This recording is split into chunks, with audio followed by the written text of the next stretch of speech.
우리 하나님의 은혜가 온 성도들이 함께 하기를 원합니다. 아멘. 하나님께서 자기 백성들을 만들어 가시는 과정 속에서 이사야를 통해서 이 백성들이 바벨론의 포로가 되었다가 되돌아올 것에 대한 그런 예언의 약속의 말씀을 주고 있고, 우리가 그걸 지금 계속 살펴보고 있습니다. 그러나 하나님께서 그런 은혜를 주시는데, 그래서 우리가 지난 시간 살펴본 것이 21절에 보면 이 백성은 내가 나를 위하여 지었나니 나를 찬송하게 하려 함이니라. 하나님이 그 백성들을 왜 지었느냐? 찬송하게 만들었어요. 그런데 문제는 뭐냐 하면 22절 그러나 이 참 그러나가 인간에게 적용이 될 때 얼마나 참 잘못되었냐 하는 걸 알 수 있습니다. 그러나 야곱아 너는 나를 부르지 아니하였고, 찬송하게 하라고 그랬는데 너는 나를 부르지 아니하였고, 이스라엘아 너는 나를 괴롭게 여겼다. 하나님을 부르지 아니하고 하나님을 괴롭게 여겼다. 그래서 결국은 내가 괴롭다, 하나님께서 그렇게 말씀을 합니다. 그러면서 하나님이 이 유다 백성들, 이스라엘 백성들에게 말씀하시는 것은 26절에 보면 너는 나에게 기억이 나게 하라. 우리가 함께 변론하자. 너는 말하여 내가 의로움을 나타내라. 네가 나를 좀 기억나게 하는데 의로움을 좀 보여달라. 죄를 보이지 말고 의를 좀 보여달라. 하나님은 기억하고 싶어 하세요. 하나님은 저와 여러분들에게서 뭔가를 기억하고 싶어 합니다. 뭘 기억하고 싶으겠습니까? 한마디로 의로움을 나타내라. 그래서 오늘 말씀의 제목이 하나님의 기억입니다. 우리는 하나님의 기억력을 테스트한다거나 그런 개념이 없습니다. 하나님 스스로 무엇은 기억하지 아니하고 무엇은 기억하겠다고 말씀하세요. 그래서 오늘 우리는 하나님 앞에 어떤 사람으로 기억되느냐, 이것이 우리에게 있어서 너무나 중요한 부분입니다. 그래서 이스라엘 백성들을 하나님께서 이 백성은 내가 찬송하게 만들었다 그랬는데 찬송을 안 해요. 찬송을 안 해. 하나님께서 하도 답답하셔서 나에게 좀 기억이 나게 해라. 의로움을 좀 나타내 봐라. 이 하나님께서 하시는 말씀이에요. 그래서 오늘 우리가 이 하나님께서 말씀하시는 의로움이라는 게 도대체 무언가, 의가 뭔가, 우리가 의 그러면 주로 뭘 생각합니까? 도덕적으로 착하고 바른 행동, 그런 얘기들을 좀 의롭다 그런 얘기를 하고, 그저 그런 도덕적이고 윤리적인 그런 개념을 얘기합니다. 근데 참 우리 사람들을 바라보면 다른 사람의 허물에 대해서는, 다른 사람의 잘못에 대해서는 기억을 너무너무 잘하고 있잖아요. 다른 사람의 장점, 좋은 점에 대해서는 그냥 금방 잊어버리고 삽니다. 이 대부분 사람들이 가지고 있는 그런 특성들이 12.12 그 광주 12.12 사태를 해서 12월 12일 날도 그 퍼포먼스를 보니까 또 저도 전두환 전 대통령 별로 좋아하진 않지만 그 동상 무릎 꿇어 가지고 있고 이 포승줄로 매어 있는 그 동상을 만들어 놓고 그 앞에서 뭔가 아주 조롱하는 그런 행사를 하는 걸 보니까 참 사람들 참 기억력이 대단하다. 기억력이 물론 그분이 살아 있기 때문에 그러기도 하겠지만 뭔가 이 분노와 미움을 격발시키는 거예요. 그런 걸 가지고 사람들의 분노를 격발시키는 건데, 그런 것도 또 TV 방송에서 또 다 보여주고 온 전 국민이 다 보라 그런 얘기죠. 분노를 격발시키고 미움을 불러일으키는 그런 일들, 이런 것들이 지금 이 시대 상황에 얼마나 많은지 몰라요. 잘못을 잊어버리고 의를 기억하고 싶어하는 것은 하나님이세요. 하나님은 이스라엘의 죄, 25절에 보면 나를 위하여 내 허물을 도말하는 자니 내 죄를 기억하지 아니하리라. 죄는 기억하지 않겠다. 의는 기억하겠다. 하나님께서 하시는 말씀이 이것입니다. 그래서 오늘 우리는 물론 우리가 완벽한 죄인이 없잖아요. 그래서 하나님이 만약에 우리 죄를 기억하셔서 하나하나 꼬치꼬치 따지고 계신다면 어느 누구도 이 땅 위에서 올바르게 서 있을 수 있는 사람이 아무도 없습니다. 하나님은 우리의 죄를 기억하지 아니하시고 의를 기억하려고 하십니다. 그래서 이 하나님 앞에 우리가 어떻게 살아가야 되느냐, 하나님이 원하시는 의로움이 무언가를 오늘 우리가 꼭 살펴보기를 원합니다. 하나님은 이스라엘 백성들 때문에 괴롭다고 말씀하셨어요. 24절에 보면 너는 나를 위하여 돈으로 향품을 사지 아니하며 희생의 기름으로 나를 흡족하게 하지 아니하고 네 죄짐으로 나를 수고롭게 하며 네 죄악으로 나를 괴롭게 하였느니라. 하나님이 괴롭다고 말씀하세요. 이스라엘의 죄 때문에 하나님이 괴롭다 그렇게 말씀하세요. 그 죄가 뭐예요? 물론 윤리적이고 도덕적인 그러한 죄도 분명히 있긴 하지만 하나님이 가장 지금 이스라엘 백성들에게 원하는 그리고 바라는 것들은 내 백성은 나를 찬송하게 하려 함이라. 이게 하나님이 원하시는 뜻이었는데 찬송이 안 되는 것, 이것 때문에 하나님이 괴로우신 거예요. 하나님이 하나님 백성들이 하나님을 찬양하기를 바라고 예배하기를 바랬는데 하나님 섬기는 길을 잊어버렸습니다. 이것이 바로 하나님의 괴로움입니다. 이들이 오히려 이 이스라엘 백성들 자신들이 이러한 것들을 괴롭게 여겼다 그럽니다. 이스라엘아 22절에서 이스라엘아 너는 나를 괴롭게 여겼으며, 이 사람이 하나님을 괴롭게 여겼다는 얘기예요. 그러면 사람들이 하나님을 왜 괴롭게 여겼느냐, 이 괴롭게 여겼다고 하는 그러한 그 단어를 그대로 직역을 하면 하나님 섬기는 일에 지쳤다 그런 표현이에요. 이스라엘 백성들은 하나님 섬기는 일에 지쳤어요.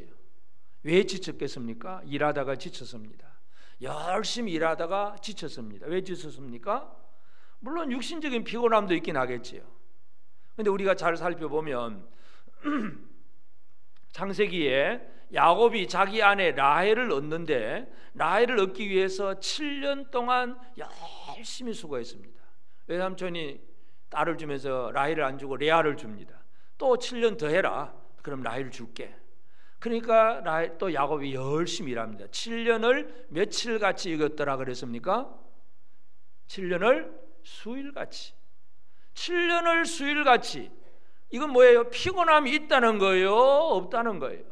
피곤이 없어요. 사랑하면 피곤함이 없어요.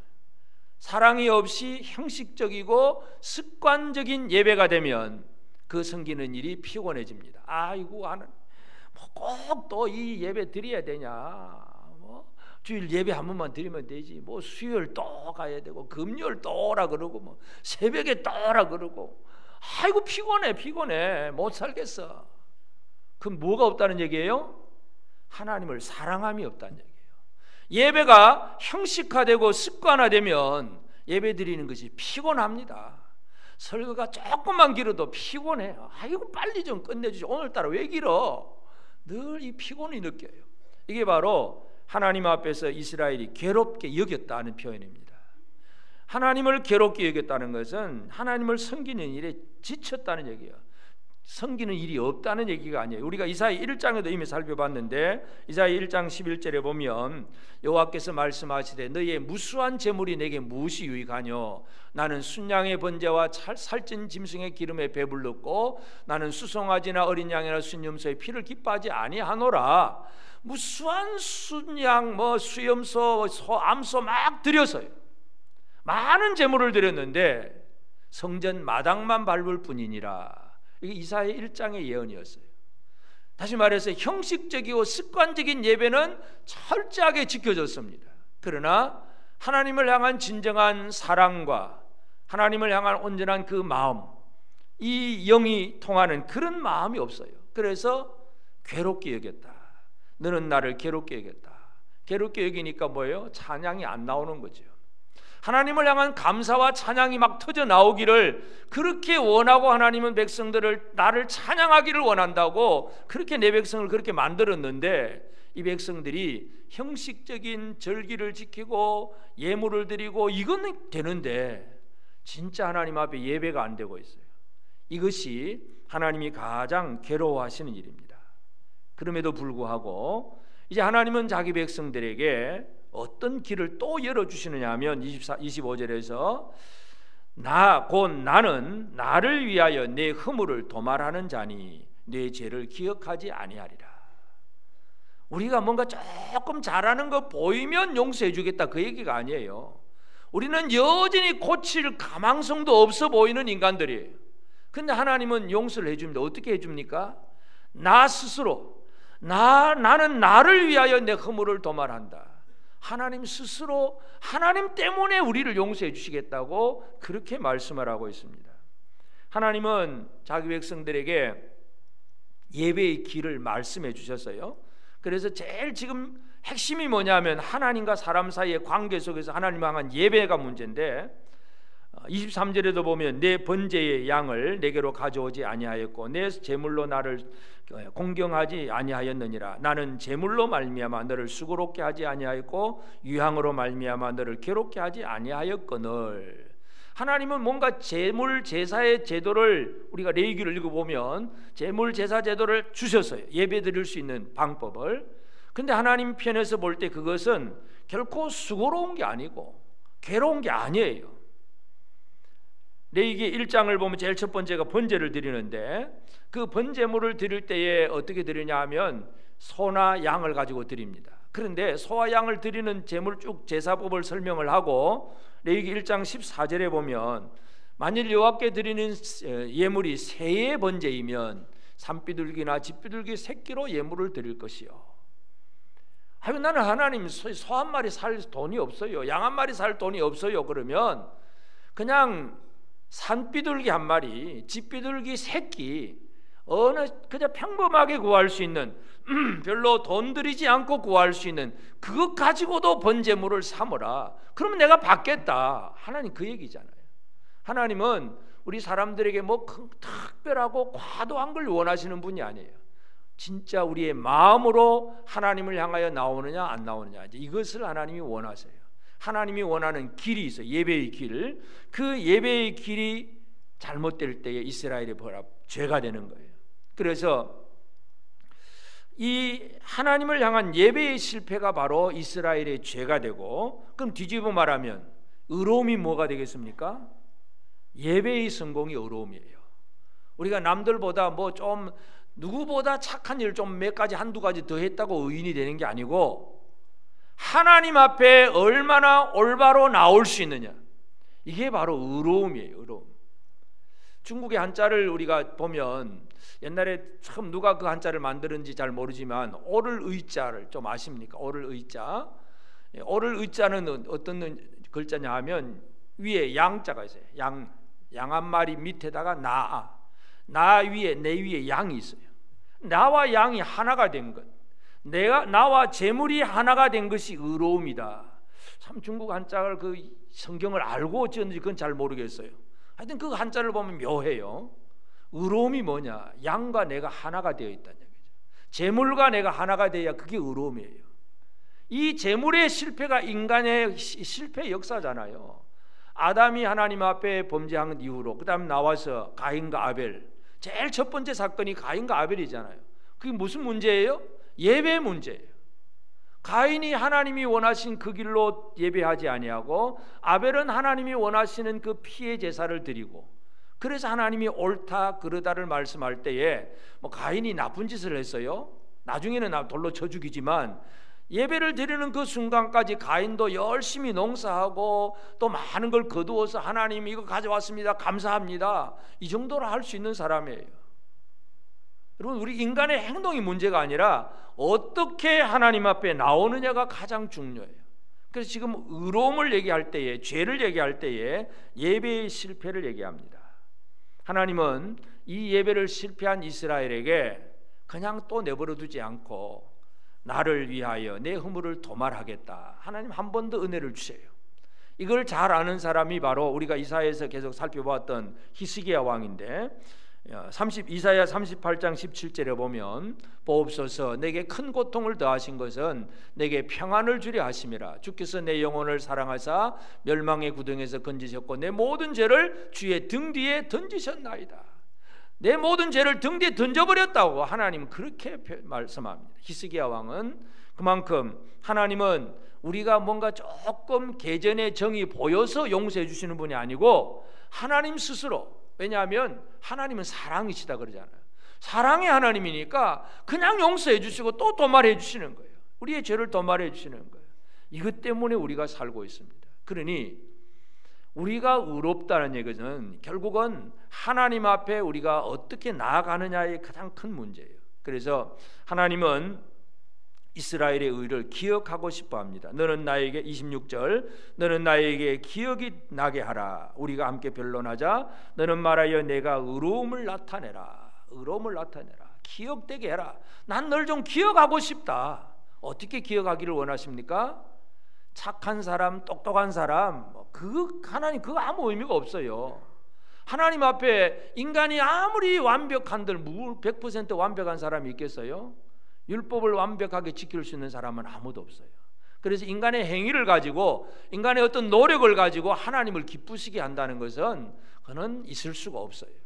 그냥 하나님 스스로 기뻐해 주시는 것. 그래서 의로움을 나타내라니, 의로움.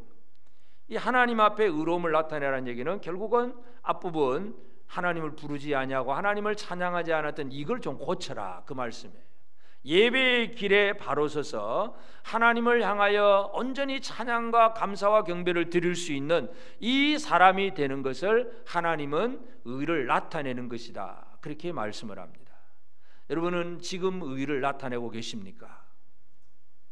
그냥 예배 자리에 앉아만 있는 거예요. 진짜 하나님을 향하여 섬기는, 예배하고 찬양하는 그러한 삶을 이 시간에 지금 예배를 드리고 있는 거예요.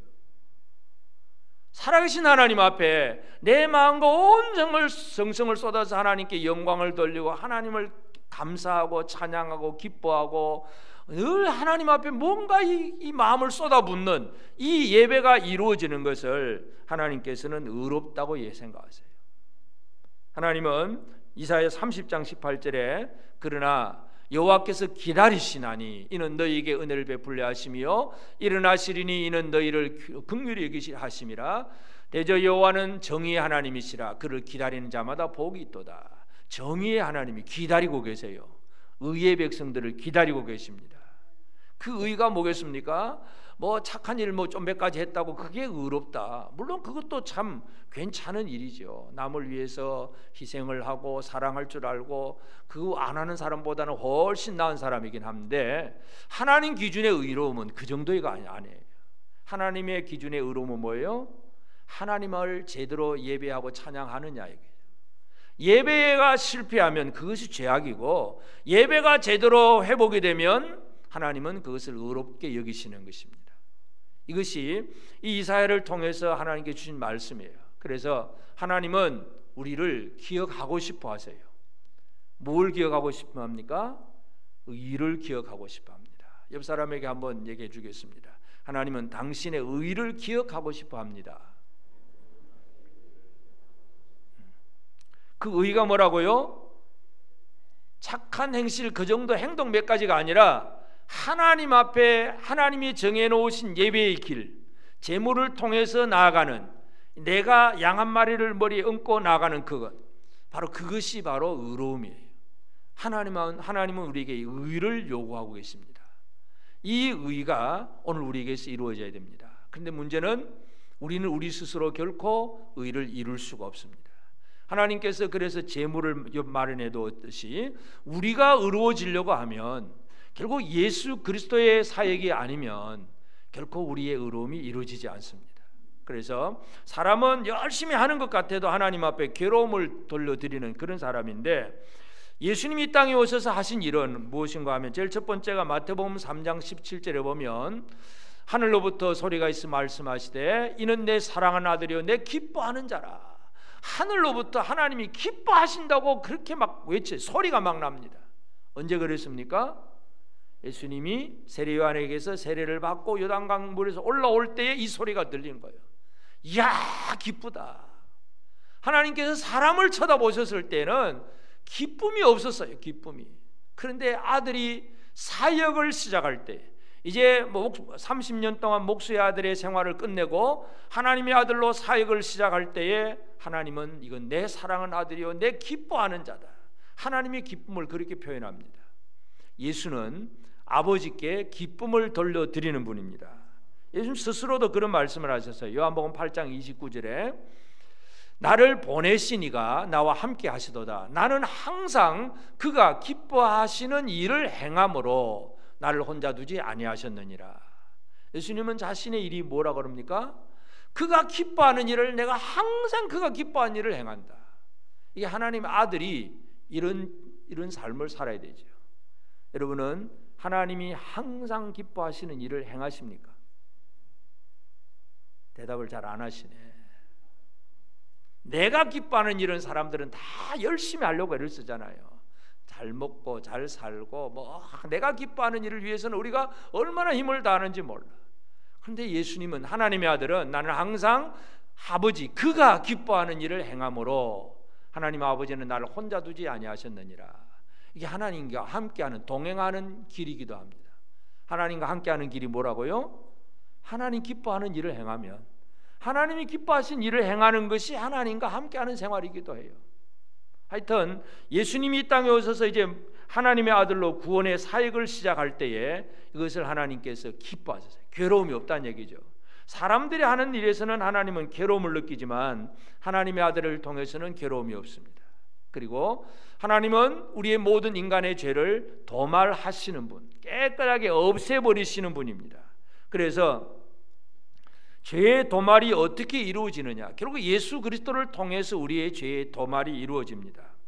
히브리서 9장 14절에 보면 하물며 영원하신 성령으로 말미암아 흠없는 자기를 하나님께 드린 그리스도의 피가 어찌 너희 양심을 죽은 행실에서 깨끗하게 하고 살아계신 하나님을 섬기게 하지 못하겠느냐? 예수의 피는 우리의 양심까지도 죽은 행실에서 깨끗하게 만드시는 그 효력을 가지고 있습니다. 예수의 피로 말미암아 우리는 마음과 양심이 깨끗해짐을 받습니다. 유대인들은 이 정결을 위해서 물로 손발 씻는 일에만 유대인들은 초점을 맞추었는데 예수님의 피는 물로 씻는 그건 뭐 그냥 자연적인 물이니까 누구든지 씻을 수 있는 거니까 예수님 그 얘기는 안 하세요. 진짜 중요한 건 사람 속에서 나오는 이 악하고 더러운 것들이 있으니까 이것을 씻기 위해서 예수님은 자신을 영원한 하나님의 제물로 드렸어요. 자신이 스스로 제물이 되신 거예요. 양이 되신 거예요. 어린 양으로서 그 피로 말미암아 우리의 죽은 이 양심을 죽은 행실에서 깨끗하게 만드는 것이 예수께서 하신 일입니다. 여러분이 어떤 삶을 살든지 간에 예수님의 피로 말미암아 여러분은 깨끗함을 받은 사람들입니다. 옆 사람에게 한번 확인시켜 주겠습니다. 당신은 예수의 피를 믿으면 예수의 피로 깨끗해진 사람입니다.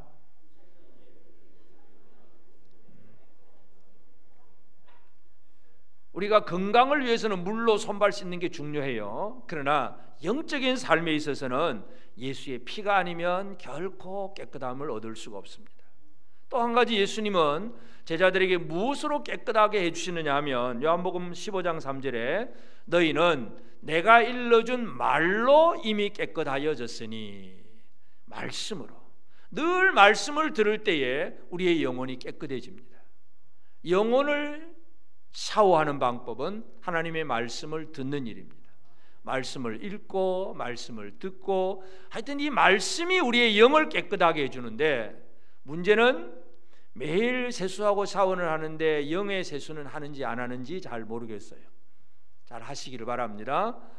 말씀으로 우리를 깨끗하게 했어요.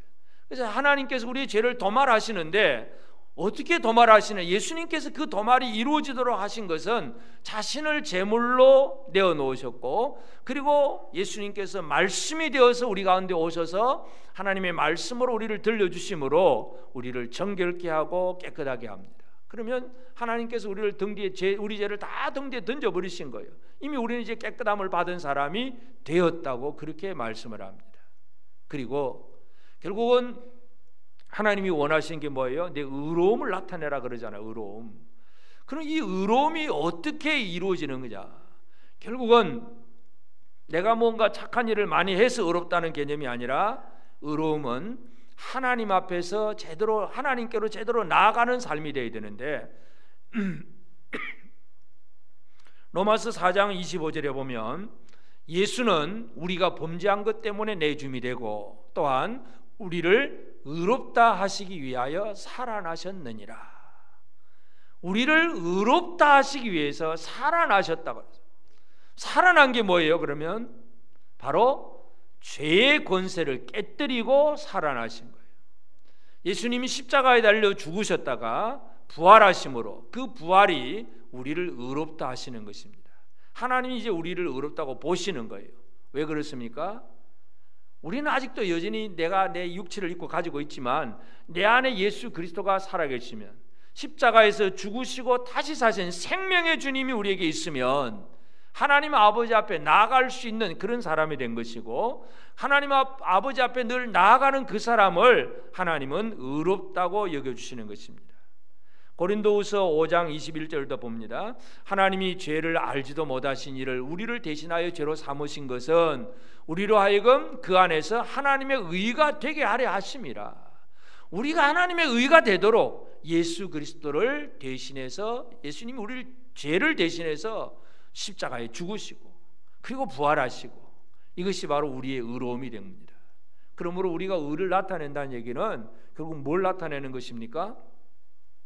나를 나타내는 것이 아니라, 구약에 제물을 드리는 사람이 자기를 드릴 때에, 예를 들어 속죄제를 드릴 때에 하나님 내 이거 잘못했습니다, 물론 고백도 필요하긴 해요. 그러나 진짜 하나님 받으시는 속죄 제물은 뭐예요?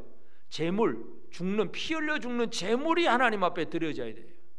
제물이 없으면 하나님이 그 죄의 용서를 하지 않습니다.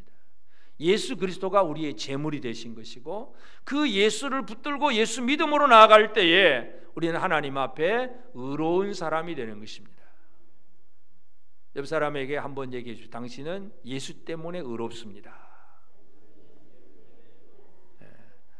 나쁜 짓, 인간이 완벽하지 않으니까 실수할 수도 있고, 물론 고의로 죄짓는다면 좀 그건 안 되겠지만 실수할 수도 있고 연약함도 있어요. 그러나 그 모든 것들은 이미 예수 안에서 하나님의 등 뒤에 던져버리셨고, 우리는 예수 그리스도의 부활 때문에 우리는 의로움이 되셨어요.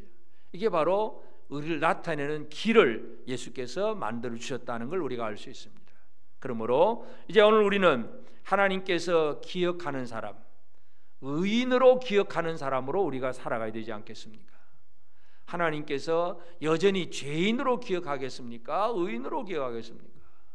의인으로 기억되어진 사람으로 사는 것이 중요하잖아요. 그래서 우리에게 가장 중요한 게 뭐겠어요? 그리고 하나님이 사람에게 원하는 것은 하나님 앞으로 나오라는 얘기잖아요. 하나님 나오라. 나오라가 그냥 왔다는 개념이 아니라 찬양하고 예배하는 것이 하나님 앞으로 나아가는 길이에요. 그래서 에덴 동산에서 아담이 쫓겨나고 이제 그 동산의 문은 딱 이렇게 닫혔지만은, 그러나 하나님께서 가죽옷을 지어 입히고 짐승이 죽는 피 흘림을 통해서 뭔가 예배의 길을 하나님이 이렇게 보여주셨어요. 아벨은 그 길을 제대로 갔고 가인은 그 길을 가지를 못하고, 예배가 실패하느냐 성공하느냐, 하나님은 무엇을 의롭게 여기시느냐. 오늘 우리 예배가 가장 중요합니다. 그래서 우리 예배에서 의로움이 이루어집니다. 다시 말해서 형식적이고 습관적인 예배, 여기에서 벗어나야 합니다. 말라기, 구약의 제일 마지막 선지자 말라기 시대에 보면 말라기 1장 6절에 내 이름을 멸시하는 제사장들아, 나 만군의 여호와가 너에게 이르기를 아들은 그 아버지를, 종은 그 주인을 공경하나니 내가 아버지일진데 나를 공경함이 어디 있느냐, 내가 주인일진데 나를 두려워함이 어디 있느냐 하나 너희는 이르기를 우리가 어떻게 주의 이름을 멸시하였나이까 하는도다.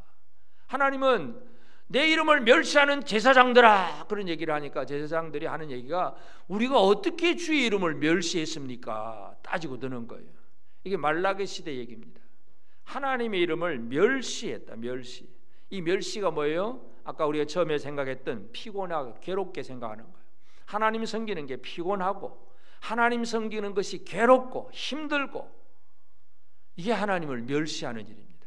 여러분, 뭐 예배 한두 시간 빠졌다고 얘기하는 게 아니라 진짜 온전히 하나님 앞에 나아가느냐 나아가지 못하느냐, 하나님을 섬기는 그 예배가 내 삶의 가장 큰 기쁨이 되고 힘이 되어야 되는데, 어떻게 하면 예배 시간은 빠질까? 또 예배 드려야 되냐? 아이고 주일날 갔으면 됐지, 뭐 또 수요일 또 가야 되냐? 뭐. 여러분의 마음속에 아직도 이런 것들이 남아있다면 이 시간 철저하게 회개하시길 바랍니다. 하나님이 괴로워하십니다. 그렇게 살아가는 모습을 하나님이 괴로워하세요. 하나님을 괴롭게 해서 되겠습니까? 진짜 살아계신 하나님 앞에 온전한 예배를 드리고 온 힘을 다하고 이걸 기쁘고 즐겁게 여겨야 되는데, 예배를 괴롭게 여기는 것이 하나님을 멸시하는 일입니다. 가장 악한, 하나님이 불의한 죄악이라고 그렇게 말씀을 하세요. 오늘 우리는 하나님이 원하시는 뜻을 잘 이해해야 됩니다. 하나님은 하나님의 사람들이 하나님 앞으로 나올 수 있는 길을 만들어 주시고 그 길에 제대로 서기를 원하셨어요. 그 길에 제대로 서서 어떻게 하든지 하나님을 섬기려고 하고 예배하려고 하고 온 힘을 쏟아 부으려고 하는 이 마음과 정성, 영과 진리로 예배하는 이 예배가 우리에게서 이루어져야 됩니다. 이것이 우리가 의로움을 드러낼 수 있는 길입니다.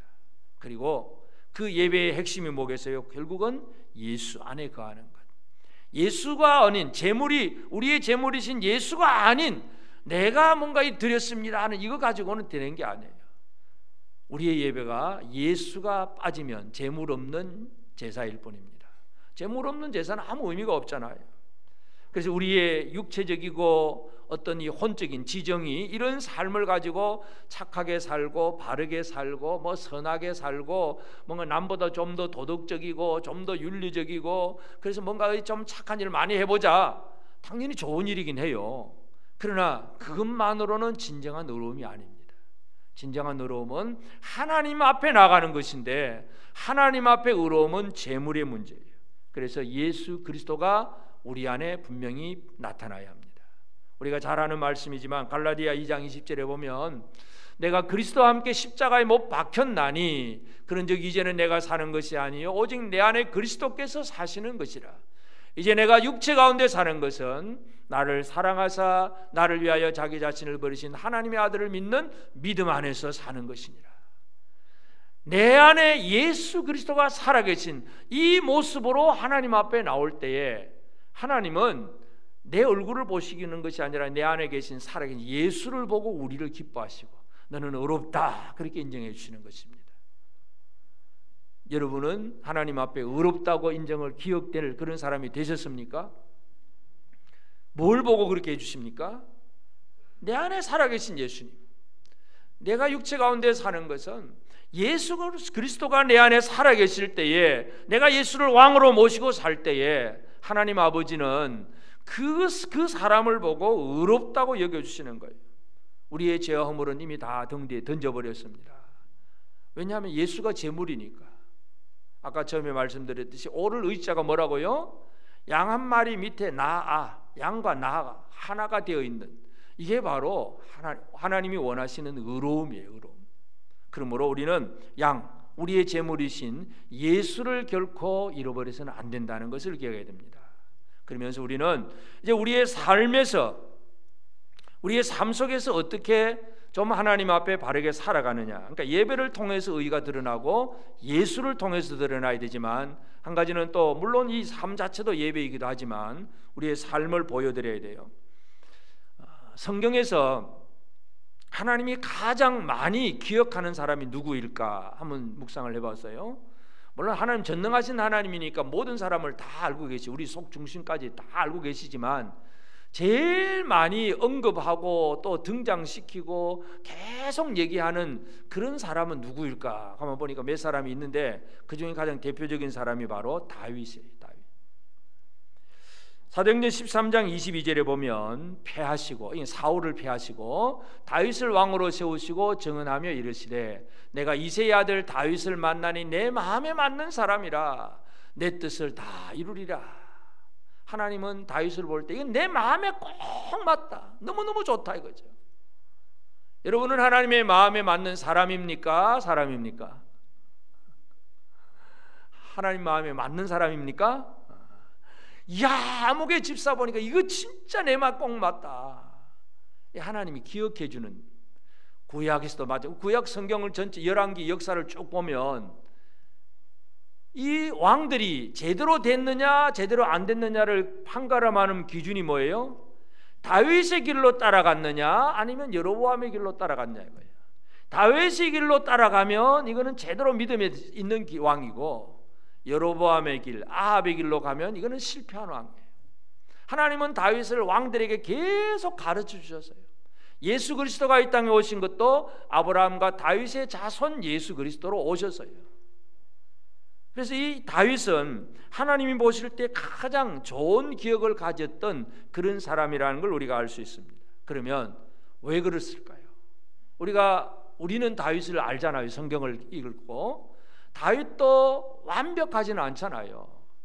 우리아의 아내, 자기 신하의 아내를 강간을 하고 그 신하는 전쟁터에 나가 죽게 만들고, 참 이 요즘 뭐 청문회를 한다면 어떻게 되겠습니까?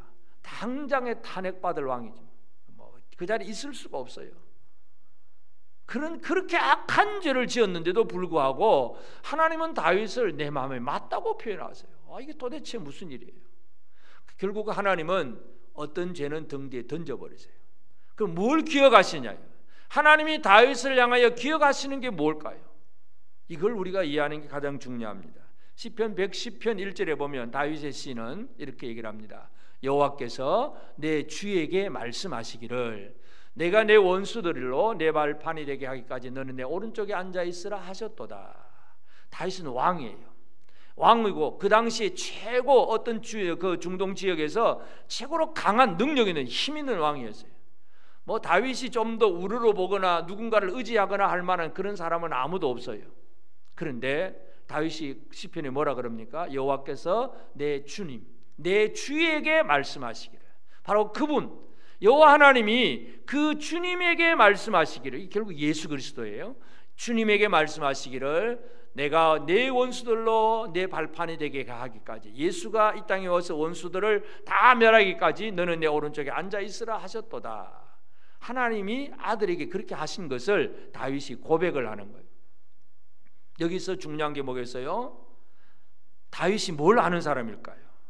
바로 오실 메시아를 아는 사람이에요. 우리 신약 시대는 이미 오신 예수 그리스도를 알고 있지만 다윗은 자기의 몸에서 자기 후손으로 먼 14대 막 24대 이렇게 먼 후손으로 오실 예수 그리스도를 믿고 알고 여호와께서 내 주에게 말씀하시기를 그렇게 얘기를 합니다. 바로 예수를 아는 것, 이것이 바로 다윗의 의로움입니다. 다윗이 뭐 골리앗을 죽이고 뭐 착한 일 많이 하고 이 정도가 개념이 아니고, 진짜 제대로 된 의로움은 왕도 자기보다 더 높은 주님이 있다는 걸 고백하는 것, 이것을 하나님은 의롭게 기억을 하시는 것입니다. 여러분, 우리가 내 주님을 제대로 기억하게 될 때에, 그리고 그 주님을 의지하고 바라고 살 때, 그 주님을 힘입고 아버지 앞에 나아갈 때에 이것이 하나님께서 원하시는 내 의로움을 나타내라 하는 말씀입니다. 여러분, 의로움을 나타내셔야 됩니다. 하나님 아버지 앞에 우리의 의로움을 어떻게 나타내겠습니까? 내가 뭐 어제 뭐 철야기도 했습니다. 뭐 이거 가지고 의로움이 아니에요. 내가 뭐 착한 일 뭐 한 12가지 했습니다. 이거 가지가 아니라 하나님 아버지 앞에 우리의 의로움을 어떻게 나타냅니까? 예배, 그 예배 속의 제물, 예수 그리스도가 내 주님임을 고백하고 그 주님만을 믿고 아버지 앞에 나아갈 때에 하나님은 옳다고 여겨주세요. 그것이 의로움입니다. 옳다는 것이 바로 의로움이에요. 사람이 도덕적인 기준을 가지고 뭐 의인이니 뭐 죄인이니 그런 얘기를 하는 게 아닙니다.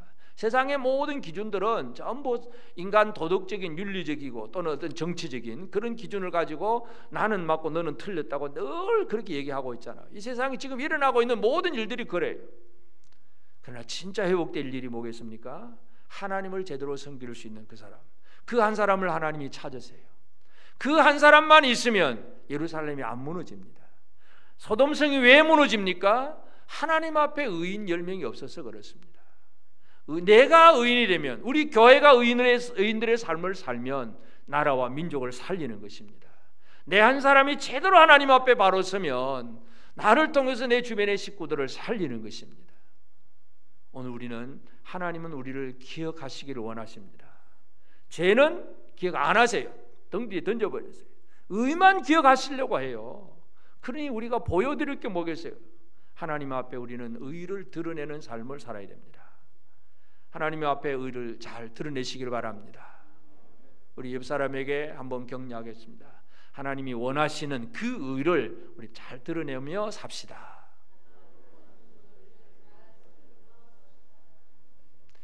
하나님은 우리 때문에 오늘도 우리의 의를 기억하시고 기뻐하실 줄로 믿습니다. 아멘.